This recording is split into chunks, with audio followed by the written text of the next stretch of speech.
c'est incongru de donner la Coupe du Monde au Qatar. Je fais un peu semblant d'être pour le boycott parce que je suis lucide sur la réalité. Le choix de le faire au Qatar, selon moi, est une aberration écologique. Les immigrés, ils font pas que les stades au Qatar. Ils font les aéroports, ils font les hôtels, ils font le métro, etc. Je vais me rendre au Qatar pour assister à certains matchs de la Coupe du Monde. J'en sais rien. Si la Fédération française de football organise un déplacement, j'irai avec plaisir. Bonjour, je m'appelle Pascal Boniface, je suis universitaire, je dirige l'IRIS, l'Institut de Relations Internationales et Stratégiques, qui est un centre de recherche sur les questions géopolitiques.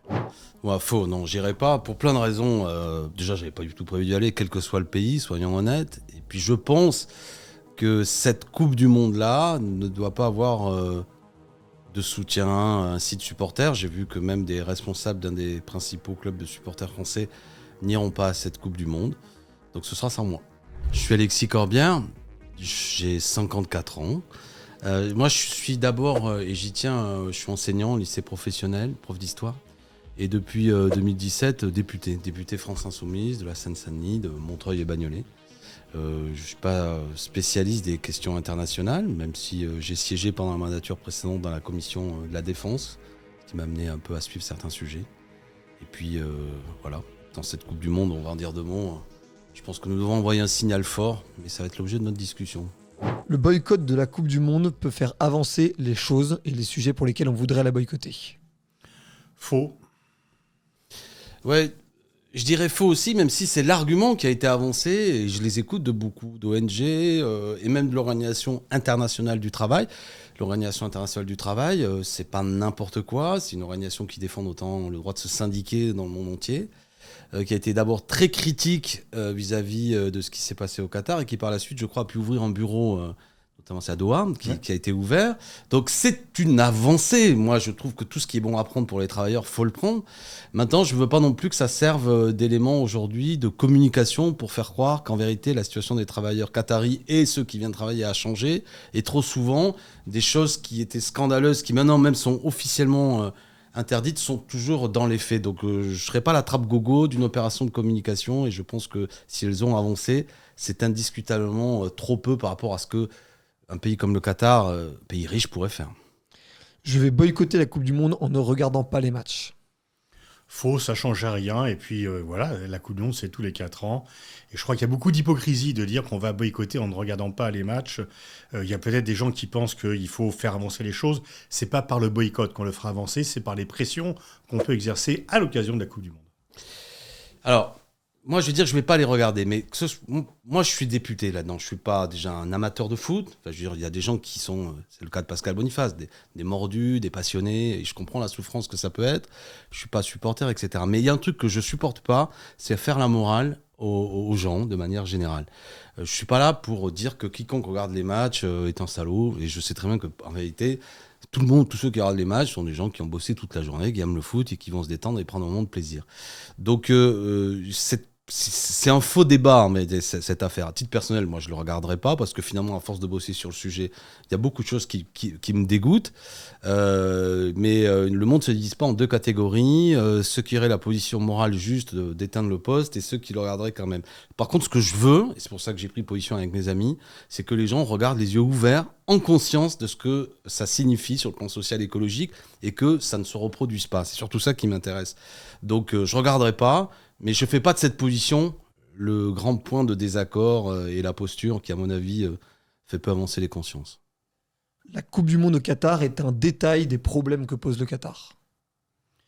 C'est un détail très visible. C'est que le Qatar a obtenu la Coupe du Monde pour être plus visible, avec des avantages mais des inconvénients. Parce qu'il y a, par exemple, pour prendre le sort des émigrés, il y a des pays dans le Golfe où la situation n'est pas meilleure, voire plus mauvaise. Mais comme il n'y a pas la Coupe du Monde, on en parle moins. C'est-à-dire, alors, je vais dire faux, puisqu'il faut se prêter au jeu. La Coupe du Monde, la manière dont moi je le vois, c'est que c'est la grande opération de communication du Qatar, qui essaie de jouer un rôle diplomatique, géopolitique important, qui a une puissance économique indiscutable, qui pénètre notre vie économique à nous aussi en France, et donc notre vie médiatique, on va peut-être échanger là-dessus. Et moi j'ai envie, je vais te dire simplement, de salir leur vitrine de communication. Voilà. Je pense que ce que je veux, c'est que le Qatar ne sorte pas vainqueur de cette histoire avec des applaudissements en disant « ils ont bien organisé les choses, c'est fabuleux ». Je ne mords pas à cette opération de communication. Je pense que les princes du Qatar en ont rien à fiche du football. En vérité, ce sport ne se pratique pas de toute manière dans ce pays. Avant cela, ils veulent faire une opération de communication. Et moi, politiquement, c'est pas pour être désagréable au Qatar en soi, mais je ne suis pas pour que ce pays réussisse son opération de communication. Y arriverai-je? J'en sais rien. Et je sais bien que les dégâts collatéraux, après, c'est ceux qui aiment le foot, mais il y a des moments, voilà, faut agir. Est-ce que les médias et les villes qui boycottent la Coupe du Monde sont opportunistes de le faire, car c'est une opération de communication à peu de frais, parce qu'en plus, ça permet de les réduire? Oui, il y a un côté un peu moutonnier. Alors, je ne vais pas juger de la sincérité des uns et des autres, mais on voit que une fois que la mairie a décidé, qu'une mairie a décidé, les gens se disent « Oh là là, je ne veux pas être pris dans la tourmente et je ne veux pas apparaître comme celui qui couvre ce scandale. » Donc, il y a un côté, il faut s'indigner et puis après, on suit de façon moutonnière. Après, je crois que quand même, ce qui moi aussi, comme vous, m'énerve un peu, c'est l'hypocrisie. C'est-à-dire qu'il y a beaucoup de gens, en fait, qui font pas ça parce que ça coûtera moins de pognon, qu'ils veulent pas dépenser de l'argent. Par ailleurs, les fan zones en novembre, on se caille un peu, donc c'est quand même pas l'été. Et puis, il y a aussi le fait de dire, je veux pas que les banlieues viennent au centre-ville parce qu'il y a aussi entre-soi.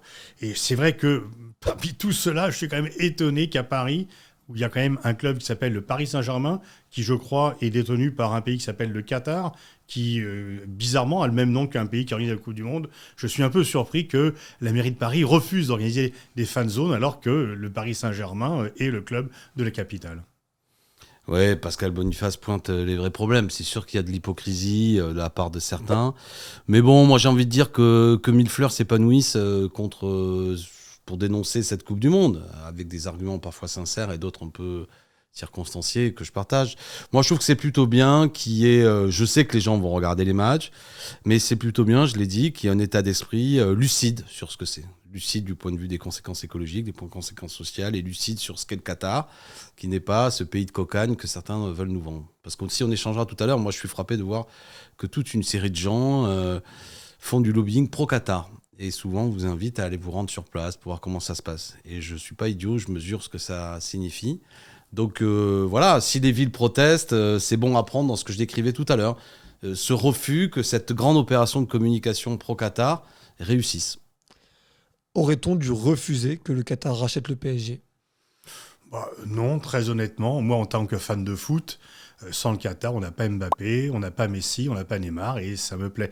En plus, là aussi, l'argument, certains disent oui, c'est scandaleux, on vend le PSG à un fonds étranger. Avant, ça appartenait à un fonds américain. Et à l'époque, personne ne protestait. Donc, soit on est logique, on dit les clubs français, tous les clubs français doivent appartenir à des Français. C'est le choix de l'Allemagne, par exemple. En Allemagne, on ne peut pas acheter un club si on est étranger. Soit on dit, si c'est possible pour les Américains, c'est aussi possible pour d'autres. Et en fait, la vérité, c'est que Colonie Capital ne s'occupait pas trop du club. Il le faisait un peu vivoter. Et franchement, depuis que le Qatar est là, on kiffe plus quand on est au Parc des Princes. Bon, là, c'est l'amoureux avec Pascal Boniface du foot qui parle. C'est ce qu'il y a de terrible dans cette discussion. C'est qu'évidemment, ça appelle à tellement de choses, l'amour d'un sport. Non, moi, je pense que quand un pays comme le Qatar rachète un club de foot, en fait une opération de communication, utilise aussi pour en faire un soft power sur la vie économique. Les tribunes du Parc des Princes sont des hauts lieux de rencontres économiques, politiques. Et en plus, je veux dire, apporte une force de frappe financière pour ce club, pour racheter tous les joueurs. Enfin, où est le jeu finalement? Et normalement, dans le sport, on peut pas seulement se féliciter que sans ça, on n'aurait pas eu Mbappé ou je ne sais quoi. C'est d'où vient l'argent pour qu'Mbappé vienne. Et je trouve que ça transforme de plus en plus le foot à un sport business et on s'éloigne de ce qu'est, à mon avis, quand même le plaisir originel. Donc, j'ai envie de dire à mon cher Pascal Boniface, amateur de foot, attention à ce que ça ne tue pas le foot à l'arrivée, tout ça. À savoir ces clubs... Oui, mais ça c'est pas que le Qatar, je veux dire. Non, mais j'entends bien. Il y a un problème plus large à ce moment-là. Exactement. Alors, sur le fair play financier, etc. Mais c'est pas uniquement sur le Qatar. On va y venir dans 2 minutes. Ouais. C'est le dernier vrai-faux. Il y a des pays gentils, il y a des pays méchants. Le Qatar est un pays méchant. Je crois qu'il n'y a pas des pays, justement, la vie internationale, c'est pas Disneyland, il n'y a pas les bons, les méchants, il n'y a pas, etc. C'est un peu plus compliqué que ça. Il y a des pays qui ont plus de défauts que d'autres, ça c'est clair. Le Qatar n'est pas une démocratie, c'est clair, mais cette dichotomie, eux et nous, les bons, les méchants, surtout que très souvent, ceux qui disent cela supportent des pays qui n'ont rien de vertueux, mais qui ne sont pas des rivaux, qui sont des alliés ou des soumis. Et donc cette dichotomie, disons, les bons contre les méchants, eux et nous, on sait d'ailleurs à quoi elle a mené dans le passé, et je m'en méfie parce que la vie est faite de nuances et pas de blanc et de noir. Oui, en manière internationale, en géopolitique, c'est terrible cette histoire de les bons et les méchants, l'empire du mal, l'empire du bien. C'est précisément ce qui est facteur de guerre. Une fois qu'on a dit ça, moi, tout de même, je suis pas non plus complètement pour relativiser. Entre des pays où des nations sont constituées, notamment dans des grands moments sociaux comme la France, avec des révolutions qui ont permis de faire avancer des grandes idées, qui ont brassé des grandes idées qui ont essaimé dans le monde entier. Et donc, c'est une nation qui s'est construite d'une certaine façon, qui a eu une certaine influence au niveau européen. Je veux dire, un royaume bâti essentiellement sur le fait qu'ils ont sous leurs pieds un gigantesque gisement de pétrole qui est, pour des raisons que l'on sait, l'énergie aujourd'hui qui donne le tempo. Voilà, moi je trouve que malgré tout, c'est un pays réactionnaire, qui porte des valeurs réactionnaires, conservatrices, qui est aujourd'hui par ailleurs aligné sur les intérêts des États-Unis d'Amérique, qui participe au désordre du monde. Et je veux dire, franchement, je ne me reconnais bien sûr en rien, c'est une banalité que de dire ça, mais je pense que la puissance de tel pays, que ce soit à côté les Émirats Arabes Unis ou d'autres, participe, je crois, au déséquilibre du monde et à quelque chose qui me semble dangereux, potentiellement dangereux. Peut-être qu'on échangera là-dessus. Donc, c'est des pays qui, en vérité, devraient, dans leur forme, totalement se transformer. Et puis, de manière générale, terminons sur une chose. Toute monarchie en elle-même est une tyrannie, en vérité. Et en soi, c'est insupportable quand on est attaché comme moi, mais je sais qu'on est attachés tous les deux, à une certaine conception de la citoyenneté et d'égalité entre les citoyens. Du coup, on va basculer dans le débat plus profondément. J'aimerais qu'on revienne sur quelque chose qui, là, pour le coup, je le dis à titre personnel, même moi, m'avait choqué. C'était l'attribution de cette Coupe du Monde que tout le monde a deviné dès le début corrompu, qui s'est avéré après être prouvé corrompu. Comment peut-on agir et comment vous voudriez qu'on agisse là-dessus ? Est-ce que finalement on est impuissant face à la FIFA et que c'est pas plus mal ou que c'est pas si grave ? Qu'est-ce que vous en pensez ? Alors non, il n'y a pas de preuve de corruption. Il y a plein d'accusations, mais il n'y a pas de smoking gun, il n'y a pas de preuve de corruption. Il y a des accusations récurrentes. Pour l'instant, le seul pays dont on a prouvé qu'il avait participé à de la corruption pour obtenir la Coupe du Monde, c'est l'Allemagne, en 2006. C'est le seul pays pour lequel on a prouvé cela. Ça a suscité moins de protestations parce que c'est l'Allemagne et que c'est un pays occidental, propre sur lui, etc. Mais pour l'instant, les multiples accusations n'ont jamais été prouvées, vérifiées, certifiées. Et donc, voilà, pour l'instant, c'est comme cela. Alors, effectivement, ce qui est, disons, surprenant, le Qatar n'a pas de tradition footballistique, c'est un tout petit pays, très riche, c'est incongru. C'est incongru de donner la Coupe du Monde au Qatar. Mais je veux m'inscrire en faux sur le fait que Platini aurait été corrompu pour faire cela.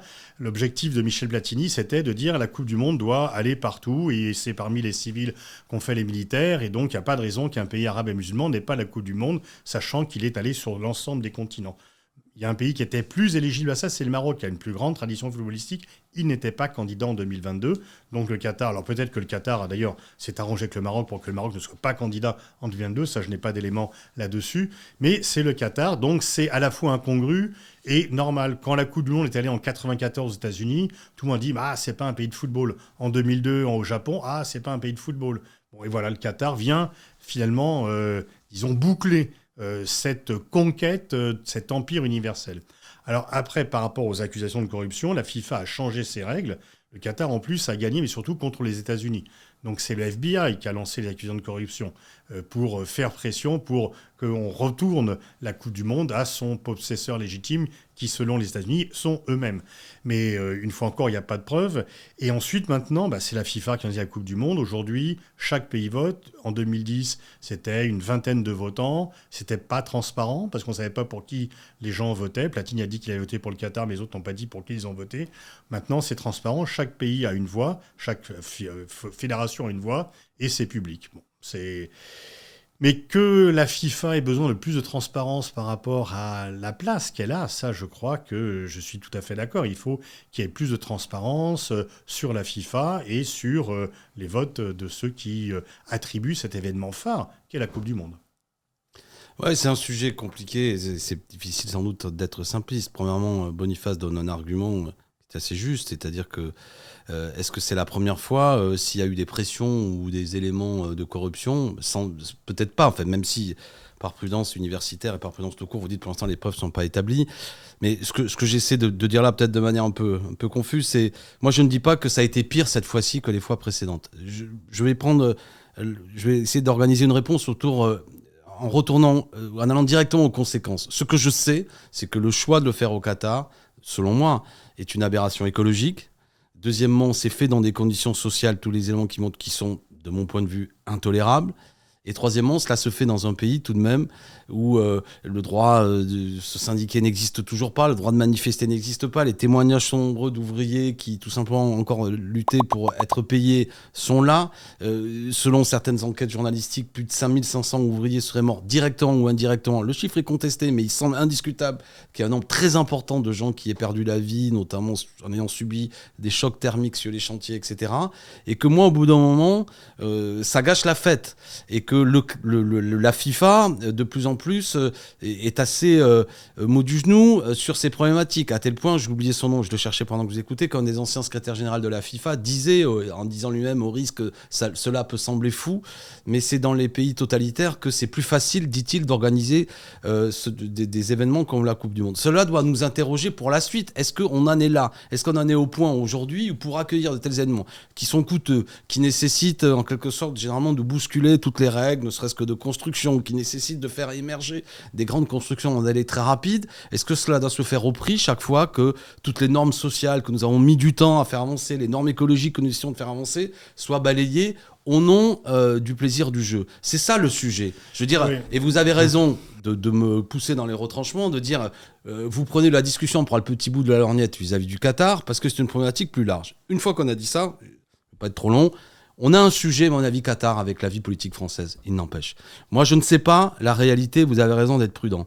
Mais ce que nous disent aujourd'hui les enquêtes, le rôle notamment de Nicolas Sarkozy dans tout ça, me semble quand même être un sujet, et là, cette fois-ci, je prends ma casquette de parlementaire, qui doit amener, c'est la raison pour laquelle j'ai déposé une commission d'enquête parlementaire pour essayer d'y voir clair sur ce dossier. Est-il vrai qu'un ancien président de la République est intervenu pour faire du lobbying, pour que le Paris Saint-Germain soit racheté par le Qatar, qu'il y a eu des échanges, là aussi, manifestement d'intérêt, que le Qatar a acheté des avions à la France en échange du vote possible au sein de la FIFA. Moi, ça m'intéresse parce que je pense que c'est la face immergée d'un grand iceberg, d'une pénétration d'intérêts financiers qataris qui ont une forte puissance, à mon avis, de corruption dans la vie politique française, dans la vie économique.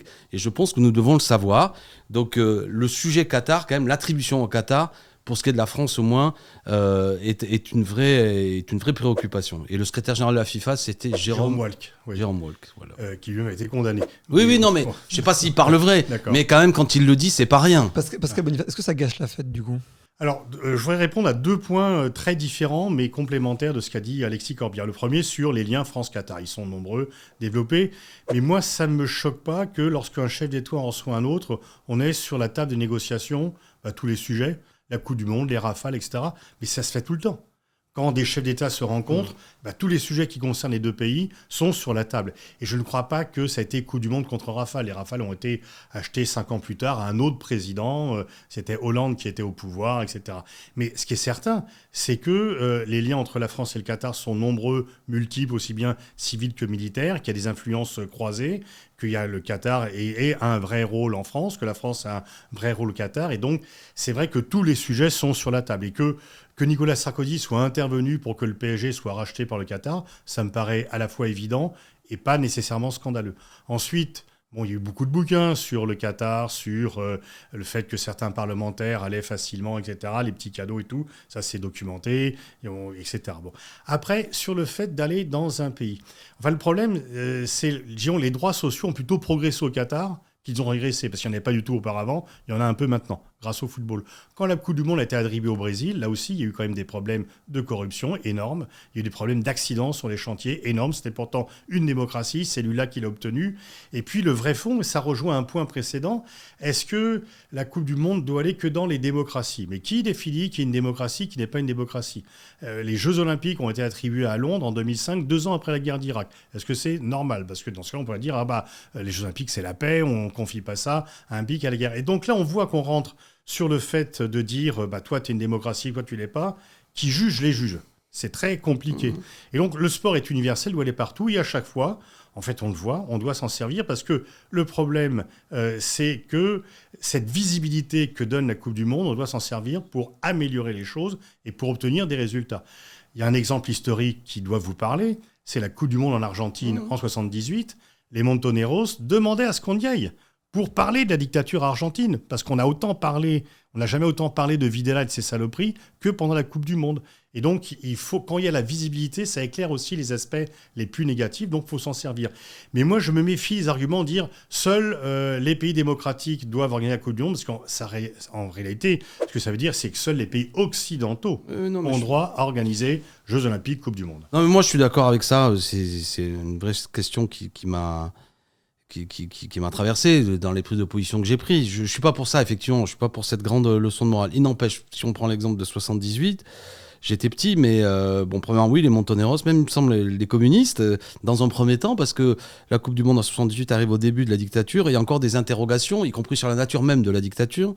Il y a un boycott quand même qui est demandé par d'autres organisations qui considèrent que ce qui se passe, qui n'est pas encore tout à fait très précis, la répression qui a lieu ne doit pas être accompagnée par une opération de communication qui va profiter à Videla. Reconnaissez qu'avec le recul, la dictature, le régime des militaires a profité de la Coupe du Monde en 78 et que les Montoneros ou même les communistes français ou argentins qui pensaient que ça allait plutôt être positif pour être un élément de résistance, je crois qu'ils ont eu tort, et la dictature, et Videla remettant la Coupe du Monde à l'équipe d'Argentine, a participé à ce que la dictature s'installe. Du moins, c'est l'analyse que je porte, et beaucoup de camarades que j'ai connus, plus âgés que moi, dont certains étaient même en prison. Enfin, je veux dire, c'est pas des moments les plus glorieux, et moi, je suis plutôt de côté de Rocheteau, même si à l'arrivée, il est allé quand même, de ceux qui disaient que, bon sang, se rendre dans un pays où il vient d'avoir un coup d'état militaire, c'est pas tolérable. Mais je suis d'accord que tout ça est compliqué, et que c'est difficile de plaquer de la morale dans ce débat-là. Il n'empêche que, et vous n'avez pas évoqué cet aspect, du point de vue, là aussi, des enjeux écologiques, la manière dont cette Coupe du Monde se met en place nous pose quand même un problème, et c'est pas un à côté du sujet aujourd'hui. En 2010, on pouvait pressentir que le problème serait là. En 2022, c'est une évidence, et j'ai peur que les modèles, et là vous avez parfaitement raison parce que je vous ai lu, c'est que il y a la Coupe du Monde qui est là, mais les prochaines qui arrivent sont tout aussi catastrophiques, voire pire sur le plan écologique. Et moi, j'ai envie d'utiliser au moins la tribune de protestation sur le Qatar, pour avec d'autres, mais lancer le signal d'alarme que le modèle peut pas être surplombé par les arguments que vous avez donnés, qu'après tout, il faut que ça circule, il faut que tout, et puis qu'on ferme les yeux sur les conditions dans lesquelles ont lieu ces Coupes du Monde. Je répète, à force, ça va vraiment gâcher la fête. Non, mais c'est vrai que les préoccupations écologiques qui n'existaient pas en 2010, quand on a attribué la Coupe du Monde au Qatar, existent maintenant. Et qu'il ne sera plus possible aujourd'hui de déposer un dossier de candidature pour les Jeux Olympiques, pour une Coupe du Monde, sans que ce volet soit pris en compte. Alors, il y a l'aberration de l'attribution des Jeux asiatiques d'hiver à l'Arabie Saoudite, mais personne n'en voulait, etc. Et donc là, effectivement, il faut prendre ça en compte. Et en plus, j'espère qu'ils ne vont pas climatiser les stades, parce qu'en plus, c'est inutile. Et donc, au départ, ils disent « Regardez, on est les rois de la technologie, on va climatiser les stades, c'est un exploit qui n'a jamais été réussi par d'autres. » Donc, il y a le côté un peu se vanter que c'est un pays moderne, on n'existait pas il y a 50 ans, on est le pays le plus moderne maintenant. J'espère que la raison va dire « Attendez, il fait 25 degrés, allez pas climatiser les stades. » Non, mais c'est une question plus globale sur laquelle on peut aller, parce qu'il y a effectivement les Jeux Olympiques d'hiver en Arabie Saoudite, qui, je pense, une nouvelle qui a fait ou grincer des dents ou rire beaucoup de monde. Mais du coup, Pascal Boniface, que faire en fait du coup des travailleurs Alexis Corbière, vous citiez le chiffre de 5000 personnes, beaucoup de gens. Donc je prends l'exemple de Quentin Muller qui parle de néo-esclavagisme. Et là, pour le coup, aux yeux de tous, donc est-ce qu'il n'y a pas aussi le risque que le message que ça envoie, c'est tous les pays occidentaux, ou en tout cas ce porteur d'un message de liberté, se retrouvent à se plier face à un pays comme le Qatar? Alors, selon le Guardian, il y a eu 6500 morts en 10 ans, mais sur tous les chantiers, pas les chantiers de la Coupe du Monde. Et c'est vrai que le sort des travailleurs immigrés dans tout le Golfe, c'est aussi vrai à Hong Kong, à Singapour, est détestable. Et au Qatar, c'est encore plus particulier, puisqu'ils font 90% de la population et qu'ils font tourner la machine pour les 10% qui bénéficient de la rente pétrolière, un pays qui n'existait pas il y a 50 ans. Donc tout ceci fait du Qatar un pays parfaitement incongru. Et donc, je pense que quand le Qatar a obtenu la Coupe du Monde, ils n'ont pas pris ça en compte. Moi, la première fois que je suis allé au Qatar pour un colloque, c'était en 2004. J'ai fait un papier dans mon diplomatique en disant, tiens, c'est intéressant de voir un pays qui mise sur le sport, mais il y a un problème, ce sont le sort des travailleurs immigrés qui n'ont aucun droit. Il faut faire quelque chose là-dessus, donc ça reste encore plus actuel. Et je ne suis pas ni silencieux ni complice par rapport au sort des travailleurs qui font tourner la machine, qui ne sont pas bien traités. Donc il faut obtenir des résultats, améliorer les choses, supprimer la kafala, ce qui a été fait, mieux faire respecter des règlements, parce que le Qatar a fait voter des lois qu'il ne respecte, que les compagnies ne respectent pas tout à fait. Donc tout ceci, c'est le poids des opinions publiques, c'est le poids des pressions. Moi, je suis assez en phase avec la position d'Amnesty International, qui est pas de boycott, mais on s'en sert pour naming and shaming et pour demander qu'il y ait plus de progrès, etc. Par contre, je me méfie des faux culs et des donneurs de leçons, et je crois que là-dessus on est d'accord, qui en fait se foutent finalement du sort des immigrés, mais veulent faire parler d'eux. Et puis, disons, c'est vrai, bon, je le confesse, moi je suis un fan de foot, etc. Donc c'est un prérequis différent par rapport à vous. Et oui, j'ai un peu d'empathie par rapport au sport, et je serais peut-être plus clément, etc. Mais quand même, de deux choses l'une. Les immigrés, ils font pas que les stades au Qatar. Ils font les aéroports, ils font les hôtels, ils font le métro, etc. Donc, si le Qatar est un pays horrible, c'est pas la Coupe du Monde qu'il faut boycotter, c'est tout. Il faut pas leur vendre de Rafale, il faut pas leur vendre d'Airbus, il faut pas leur acheter le gaz, il faut pas acheter le pétrole. On a refusé, on a dit on arrête d'acheter du gaz à la Russie. Si le Qatar est un pays horrible, on fait pareil. Bon, je sais pas comment on va se chauffer, mais en tous les cas, moi, ce qui me gêne là-dedans, c'est uniquement le sport. Et là, peut-être, je serais heureux de vous entendre là-dessus. Il y a quand même en France une tradition de la part des élites politiques et intellectuelles de mépris du sport. Et le sport devrait être la variable d'ajustement de nos indignations. Et donc, une fois encore, soit on boycotte, mais on boycotte tout, et pas uniquement la Coupe du Monde, parce que c'est une façon de dire, oui, ces abrutis qui courent après un ballon, etc. Il y a quand même ce qui n'existe pas en Angleterre, ce qui n'existe pas dans d'autres pays où le sport fait partie de l'éducation, y compris des élites. Mais nous, on a toujours pensé que celui qui aimait le sport et celui qui le pratiquait était forcément un abruti. Alors, j'essaie deux aspects. Premièrement, en vérité, vous m'avez dévoilé sur un aspect, c'est que moi, je suis d'accord avec la campagne d'Amnesty International, et c'est en soutien à leur campagne que j'ai fait ce que j'ai fait. Qu'on se comprenne, la Coupe du Monde va avoir lieu, je suis lucide. Ce que je veux obtenir comme Amnesty International, c'est que la FIFA débloque un fonds de 440 millions de dollars. Ils vont obtenir 6 milliards de droits télé. 440 millions de dollars, c'est une somme qui est à peu près équivalente, d'après ce qu'on m'a expliqué, de ce qu'ils vont accorder aux équipes nationales. Et ce fonds pourrait servir à dédommager, aider les familles, notamment des gens qui sont morts sur les chantiers. Les chantiers de la Coupe du Monde, éventuellement d'autres chantiers. Parce que il semblerait que le problème, il y a ceux qui meurent clairement sur les chantiers et il y a ceux qui meurent en rentrant le soir dans leur baraque ou plus tard, etc. Et ceux-là, notamment, souvent originaires du Népal, les familles il n'y a aucun dédommagement pour ne cesse qu'à rapatrier les corps. Bref, c'est un scandale. Donc ce que j'aimerais au moins gagner, avant que cette Coupe du Monde s'ouvre, et on a fait un courrier avec 120 députés de tous les groupes, la ministre des Sports m'a répondu, elle va nous recevoir, ça bouge au niveau de la FFF, ça bouge au niveau de la FIFA, au moins qu'on gagne ça. Et là où j'aimerais, et ça fait un élément de donc on m'aura compris qu'en vérité, je fais un peu semblant d'être pour le boycott parce que je suis lucide sur la réalité, mais je fais fortement pression pour qu'au minimum, la FIFA lâche 440 millions pour que les gens soient au moins dédommagés, si on peut être dédommagé, quand on a connu la perte d'un travailleur. Bon. Si c'est pas la FIFA, le Qatar pourrait les lâcher. Et le Qatar, non mais je veux dire qu'on les lâche pas là-dessus. Ouais. Bon, ça c'est le premier aspect. Et donc, ma manière à moi de dire, c'est qu'y compris la France, pour au moins conditionner, là je parle du gouvernement, sa présence. Franchement, la Coupe du Monde peut avoir lieu sans qu'Emmanuel Macron soit dans les tribunes. Elle peut avoir lieu sans que la ministre des Sports vienne dire c'est formidable. C'est ça que je dis. Moi, je suis pas lâche, je me cache pas derrière des joueurs de foot pour ne pas prendre position. C'est moi qui prends position. Si les joueurs de foot ils prennent position, tant mieux. Et c'est un élément de réponse sur la seconde. Moi, précisément, parce que je prends pas les joueurs pour des imbéciles. Parce que je pense pas que c'est que des cuisses et des mollets musclés, mais c'est aussi des gens qui ont un cerveau. Et précisément parce que je connais moins l'histoire du foot, mais je le connais un peu au niveau international. Moi, ce que j'admire, c'est au moment où le foot et la politique se croisent. Je pense notamment à un magnifique documentaire de quelqu'un qui s'appelle Gilles Pérez et Gilles Roff sur les rebelles du foot, qui nous raconte quelques exemples internationaux où ce sport magnifique et ce sport populaire rentre en osmose avec des moments politiques importants d'un pays. Qu'est-ce qu'on connaît du football?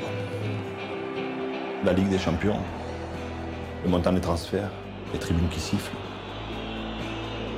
la violence, le business. Vous avez raison, c'est ça aussi le foot. Et moi, je vais vous parler d'autre chose. Et là, ça devient magnifique. Et vous évoquez que dans d'autres pays, le rapport au sport est différent. J'ai envie de dire, y compris sur cet aspect-là. Il y a des pays où il y a des joueurs de foot, je pense à Caselli au Chili, qui est un joueur de foot de la sélection au Chili après le coup d'État, qui refuse de serrer la main à Pinochet et sa mère sera arrêtée et torturée. Il y a notamment Socrates, Didier Drogba, beaucoup de pays. En France, je trouve que les sportifs, ils se planquent un peu. Et moi, j'aimerais que, pourquoi pas, certains disent, des joueurs magnifiques, je vais y aller, moi je serai payé pour y aller, mais je veux au minimum que les ouvriers qui ont construit les stades soient payés. Lloris, Varane se sont exprimés là-dessus. Ah bah, non, mais vous ne pouvez pas dire que Thuram s'est pas engagé sur des combats. Non, mais je connais Lilian qui est très bien. Mais là, je dis en plus, non, mais moi, que les choses soient claires, je veux pas dire vous êtes des salauds, mais j'ai envie de dire les gars, en même temps, je comprends que les joueurs, pour eux, c'est important, ne conditionnent pas leur présence, mais au moins, ils pourraient mettre une pression pour obtenir au moins ça. Leur carrière ne serait pas fichue en l'air, et en plus, on les aimerait encore plus. Donc, ça me semble important. Amnesty, dans certains pays, a été reçu par les équipes nationales pour les sensibiliser sur le sujet. C'est possible que les gars n'aient pas tout suivi d'ailleurs sur ce qui se passe là-bas. Et je pense qu'on pourrait faire quelque chose qui a de la gueule, une protestation, et ça pourrait au moins qu'on obtienne cette victoire. Et puis, pour terminer, moi, je suis totalement d'accord avec vous. Pas d'élitisme vis-à-vis du sport, c'est une occupation magnifique. C'est des moments d'osmose incroyables. Moi, je fais pas le malin parce que justement, je prends ça au sérieux et que je vais pas m'auto-proclamer supporter de foot. Mais je suis encore allé récemment au stade Vélodrome à Marseille. Quand vous aimez la politique, même si vous aimez pas le sport, ce truc vous prend. Et vous êtes dans un moment incroyable d'une ville entière qui communie, qui vibre. Et là, il y a là quelque chose qui a une puissance, qui est même fascinant. Et je crois que celui qui n'a pas vécu ça a raté quelque chose. Mais donc, j'ai pas aucun mépris, au contraire. Et j'ai envie de dire que c'est possible parce que j'ai pas de mépris, que je connais l'importance de tout ça, que je profite de cet événement pour le troller un peu, cette Coupe du Monde, pour dire, là, les gars, d'un point de vue social, d'un point de vue écologique, c'est pas tolérable. Et même si on a déjà échangé, un pays comme le Qatar ne doit pas obtenir une place plus importante dans le jeu mondial parce que je pense que ça l'influence dans le mauvais sens. Pascal Boniface, sur les joueurs, qu'est-ce que vous en pensez? Est-ce que c'est à eux de devoir aussi prendre la parole? Ils sont libres, il faut voir. Certains ont 22, 23 ans. Alors à la fois, ils sont plus connus que les premiers ministres ou les présidents de la République. Si vous mettez dans le monde, il y a cette anecdote célèbre, hein, Chirac emmène Platini en Amérique latine et tout le monde dit « Ah mais c'est qui le mec à côté de Platini ?» etc. Bon, donc, je veux dire, il y a aussi un écart entre leur exposition médiatique et le fait qu'ils sont en début de formation intellectuelle, mais de plus en plus quand même, je veux dire, très souvent, sur la lutte contre le racisme, comme beaucoup d'entre eux l'ont vécu dans la chair, ils prennent position, ils se sont engagés. C'est beaucoup plus compliqué de le faire sur le plan de géopolitique, parce que beaucoup considèrent que, justement, c'est compliqué, ils n'ont pas toujours les éléments, mais ils le font, et donc, oui, ils sont des citoyens, ce sont des footballeurs citoyens, et ils doivent s'exprimer et dire ce qu'ils pensent, et ne pas avoir peur que leurs sponsors peuvent être fâchés. Alors c'est que des fois, les managers disent « Attends, fais gaffe, prends pas de risques et tout. Mais en fait, un footballeur, il est libre. Autant, je veux dire, un type dans le showbiz ou dans le journalisme va dire « Ouh là là, il faut que je fasse attention, etc. » Mais le mec qui est génial au foot, même s'il dit des trucs qui plaisent pas, bah, il sera quand même sélectionné. Ou il sera quand même dans un club, il trouvera... Donc en fait, le talent les met à l'abri des représailles et des groupes de pression, normalement. Donc oui, qu'ils s'expriment. Ouais, pardon. Non, mais je pense... En plus, ce qu'il y a de fascinant, c'est que c'est un élément de promotion sociale, le foot. Et que généralement, c'est des enfants du peuple, les joueurs de foot. Donc, ils savent pas, ils trichent pas de ce point de vue-là. C'est marrant quand on regarde le parcours de beaucoup de gens. On a parlé de Kylian Mbappé qui est né à Bondy. Enfin, je veux dire, c'est des gens qui connaissent la réalité d'un pays. Le racisme, les milieux populaires, c'est leur vie. Donc, je pense qu'ils sont pas insensibles à la question. Et ils sont pas insensibles, j'y crois pas. Mais par contre, j'ai presque l'impression, ce que je disais tout à l'heure, qu'il faudrait peut-être qu'il y ait une culture qui n'existe pas encore bien dans le foot français, mais qui existe, j'ai l'impression, dans d'autres pays, que aussi le footballeur, par moment, prenne la parole, prenne position. Et je pense qu'on les aimerait encore plus. Après, vous avez dit une chose qui est certaine, c'est que les gars, ils ont 18-19 ans, ils ont passé leur temps dans des centres de formation, leur univers, c'est le foot, et que par moment, aussi par modestie, ils ont raison. Faut leur laisser le temps aussi. Puis ils ont peut-être pas aussi, parce que c'est complexe, de se mêler de sujets où ils pourraient en fait être plus manipulés qu'autre chose. Je comprends. Moi, la conclusion que j'allais tirer, je répète ce que j'ai dit, c'est précisément dire il faut que les joueurs boycottent, mais moi, député, je reste planqué, je trouvais ça lâche. Moi, je dis aux joueurs, en fait, je demande pas de boycott. Moi, je prends la parole, je leur dis si vous m'aidez à mener une bagarre, c'est formidable. Et aujourd'hui, c'est comme une bagarre, on vient de la dire, mais je vais la répéter, c'est 440 millions, un fonds de dédommagement. On peut le faire, faisons-le. Si on le fait même pas ça, là, je trouve que, franchement, ce serait scandaleux. Et vous parliez des entreprises, vous parliez du fait de ne pas boycotter le Qatar alors qu'on boycotte du coup la Russie et ce genre de choses. Est-ce que pour les entreprises qui sont des partenaires de ces événements-là, boycotter risquerait de leur faire mettre le doigt dans un engrenage qui les pousserait à devoir boycotter absolument tout ce qui n'est pas parfaitement démocratique et en fait tout ce qui n'est pas une démocratie libérale? Franchement, qui fait la limite, qui trace la ligne du crayon? Il y a quand même des pays qui sont démocratiques. Est-ce que la Hongrie est un pays démocratique? Est-ce que la Pologne est un pays démocratique? Oui, des élections, mais il y a quand même des atteintes aux droits qui sont importantes. Alors d'ailleurs, c'est marrant parce que les entreprises sponsors de l'équipe de France, d'habitude, ils font des déplacements à la Coupe du Monde pour faire des relations publiques, leurs clients. Là, ils ne vont pas en faire parce que justement, ils ont peur du backlash. Du bashing qu'ils pourraient prendre. Donc, on voit quand même que l'atmosphère, effectivement, a plutôt réussi par rapport à ça. C'est que cette Coupe du Monde est plus suspecte que les Coupes du Monde précédentes et qu'il y a beaucoup plus de pression pour dire que, attention, si vous y allez, etc. Il y a, disons, une culpabilisation qui est plus forte que d'habitude. Bon, après, chaque Coupe du Monde, il y a des gens qui ne regardent pas parce que ça ne les intéresse pas, tout simplement. Là, effectivement, il y a des gens qui sont fans de foot et qui vont être sensibles aux pressions, qui vont y regarder à deux fois ou ne pas regarder, etc. Mais je pense que, là, je vous rejoins sur si ce fonds était créé. Et je veux dire, si le Qatar réfléchit un petit peu, il devrait se dire on va faire ça. Et on lâchera un petit... parce qu'ils veulent la Coupe du Monde pour être visible sur la carte. Bon, c'est ça. Mais être visible pour être impopulaire, ça n'a pas tellement d'intérêt. Donc, s'il cherche à être visible et populaire, il faut qu'il fasse cet effort. Non, mais... Qu'est-ce que vous en pensez, Alexis Corbière, de ces entreprises qui prendraient le risque, en boycottant le Qatar ouvertement, de se retrouver à se faire bâcher à chaque fois qu'elles ne boycotteront pas un autre acteur contestable, on va dire? Non, mais qu'il y ait une pression internationale sur ce que font nos entreprises, où elles investissent tout, moi je trouve ça plutôt positif, même si on s'est mis d'accord sur le fait qu'il ne s'agit pas de faire de la morale, mais on peut quand même avoir aussi un regard éthique et répétons le mot pour le coup, même si on ne fait pas la morale, mais aussi morale sur les choses. Faire du business dans des pays où les travailleurs n'ont aucun droit, ne peuvent pas se syndiquer, ça pose quand même un problème. Moi je suis internationaliste, je suis pour défendre les travailleurs, quels que soient les pays, et même si j'entends bien que j'ai la chance de vivre dans un pays où il y a eu des conquêtes sociales et des histoires différentes, je suis sensible à ce que dans tous les pays du monde, les travailleurs puissent se faire entendre. Donc j'observe que bien souvent, nous investissons dans des pays aussi en raison de ces facilités, de bas coûts de main-d'œuvre ou de basse législation écologique, sociale, etc. Donc ça, on a le droit de le dire, on a le droit de considérer que quand même, c'est quelque chose qui ne nous va pas. Après, pour aller peut-être répondre à ce que dit Pascal Boniface, le fait qu'il y ait un regard international plus suspicieux sur ceux qui organisent cette Coupe du Monde, les entreprises là-bas, moi je trouve ça plutôt bien aussi. À quelle fin ? Afin que ça ne se reproduise pas, que lors des prochaines attributions, il y ait une pression plus forte.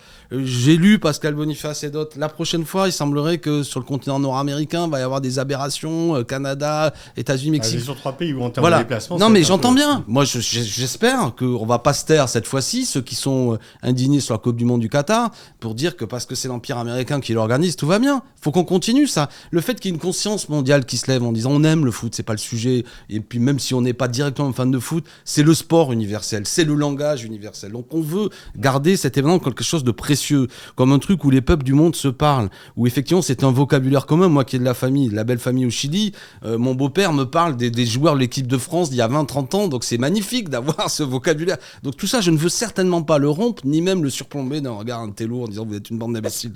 Par contre, la tendance que je vois, c'est que tout ça devient un gigantesque business, où c'est de plus en plus ça, je ne sais pas comment vous le dites, dire. Moi, mon beau-père qui me raconte que dans le stade de la manufacture où travaillait son père, qui travaillait dans une manufacture de tabac à Valparaiso, le Brésil était venu jouer dans un petit stade à côté pour s'entraîner. Et gamin, il a vu jouer Pelé. Il y a une photo de lui avec Pelé. J'ai l'impression que ces joueurs magnifiques, mais qui étaient populaires. Vous voyez ce que je veux dire? Dans le pays où ils allaient, ils rencontraient les gamins des quartiers populaires. On en est loin aujourd'hui. Alors attention à ce que ça ne devienne pas... même si c'est peut-être, ça va vous sembler un peu naïf ce que je suis en train de dire, mais de plus en plus une gigantesque puissance financière qui est choisie en raison d'intérêts géopolitiques, qui est choisie en fonction de quand même de déterminants de qui a le plus une capacité de frappe d'un point de vue financier. C'est-à-dire soit les grandes puissances, soit éventuellement des pays déformés comme le Qatar. C'est moins vrai pour l'équipe nationale. Ce que vous dites est vrai pour les clubs, parce que ça, c'est les plus riches qui gagnent les compétitions. Ouais. Les équipes nationales, la Chine n'est pas qualifiée, les États-Unis vont se faire bananer pas trop, ils n'arriveront pas à finale, et donc c'est pas l'argent qui fait le succès d'une équipe nationale, et donc le foot des équipes nationales est protégé. Maintenant, je reconnais qu'auparavant, les joueurs arrivaient au stade presque au métro avec les supporters, et que maintenant, effectivement, c'est devenu de telles vedettes. C'est les citoyens les plus connus du village global, donc effectivement, et si Mbappé prend le métro, c'est l'émeute. Enfin bon, on peut le regretter, mais c'est comme ça, quoi. Mais Pascal Boniface. Mais par contre, enfin, je reprends le fait qu'un gamin va rêver sur un footballeur qui n'est pas de son pays, qui n'est pas de sa couleur de peau, il se fout complètement de la couleur de peau, etc. Ça reste quand même. Bien sûr. Ça reste le miracle du foot. Non, mais moi je suis pas le pisse-vinaigre du foot, hein, et vous avez pointé un vrai sujet là-dessus. Mon problème n'est pas, je mesure, même si moi je suis plus d'une tradition rugby du sud de la France, mais je mesure la puissance positive que tout ça porte. Mais précisément, je trouve qu'elle est écornée par, là encore, le foot business qui devient la norme. Mais au-delà du foot business, c'est aussi un sujet justement un peu business, c'est que les indignations, on a l'impression de les voir, que ça soit avec l'Ukraine, avec les Ouïghours, avec l'Arménie, là du coup avec les travailleurs au Qatar. On a un sentiment d'impuissance quand même assez fou par rapport à ces situations. Donc c'est quoi notre meilleure arme aujourd'hui? C'est de s'indigner, mais est-ce qu'on peut aller plus loin? Parce qu'on a l'impression qu'on fait un peu que ça, s'indigner. Enfin déjà l'indignation, d'abord c'est une prise de conscience. Ensuite, à partir d'une prise de conscience, l'indignation, ensuite l'action. Mais je veux dire, si vous voulez dire que le monde va mal, c'est pas uniquement à travers, oui, enfin, il y a une guerre civile en Syrie, il y a une guerre entre la Russie et l'Ukraine avec des crimes de guerre qui sont commis, il y a effectivement une répression énorme des Ouïghours, etc. Mais je veux dire, le foot n'a pas grand-chose à voir avec tout ça, et le foot n'est pas une baguette magique qui peut, il peut être utile pour réparer quelques plaies, pour rapprocher les gens. Mais oui, le monde va mal, et avec ou sans Coupe du Monde, le monde va mal de toute façon. Qu'est-ce que vous en pensez, Alexis Corbière? Je prends l'exemple de l'Iran très récemment avec Oui, mais regardez, ça rejoint ce qu'il y a hier. Les joueurs de l'équipe nationale iranienne soutiennent la protestation contre ce régime, et ça quand même important. Et une grande partie d'ailleurs des revendications des femmes iraniennes, c'est de pouvoir accéder au stade, de pouvoir voir des matchs, et c'est un point extrêmement important de blocage du régime qui n'aime pas tellement de football de ce fait-là. On voit d'ailleurs, regardez, en Afghanistan, la première chose qu'ils ont fait, c'est de supprimer le foot.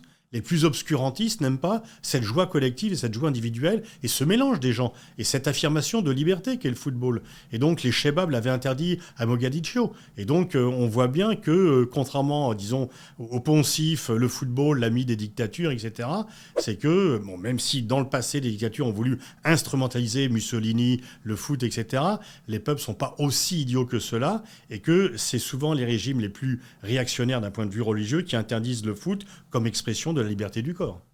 Oui, de toute façon, c'est sûr que dans le stade, il y a une double nature.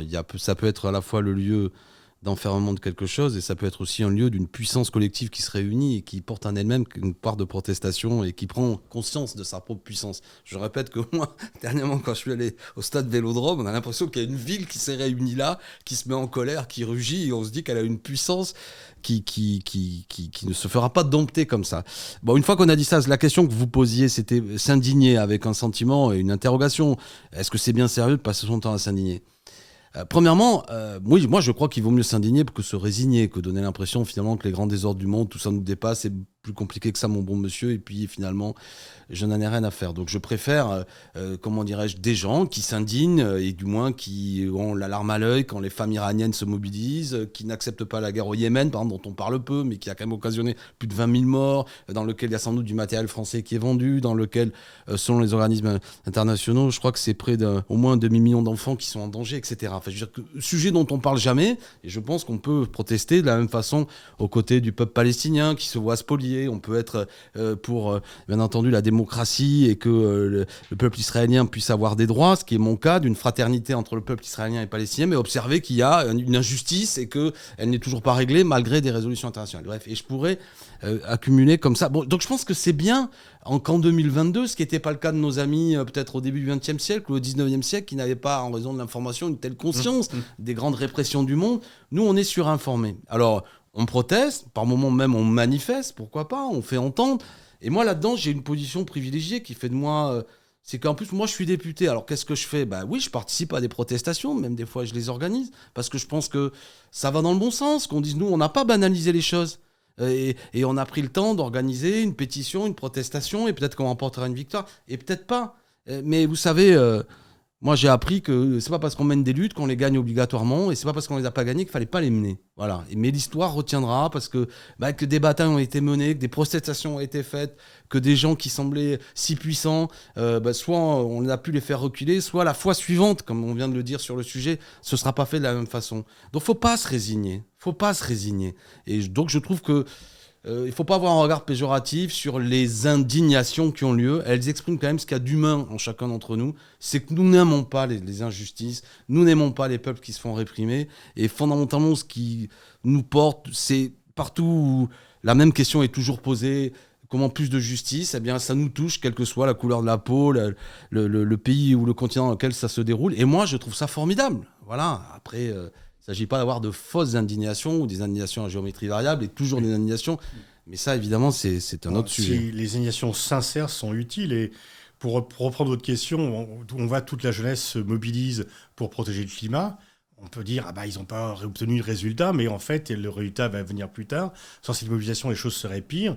Et effectivement, je partage parfaitement et je reprends à mon compte votre formule, l'indignation est préférable à la résignation.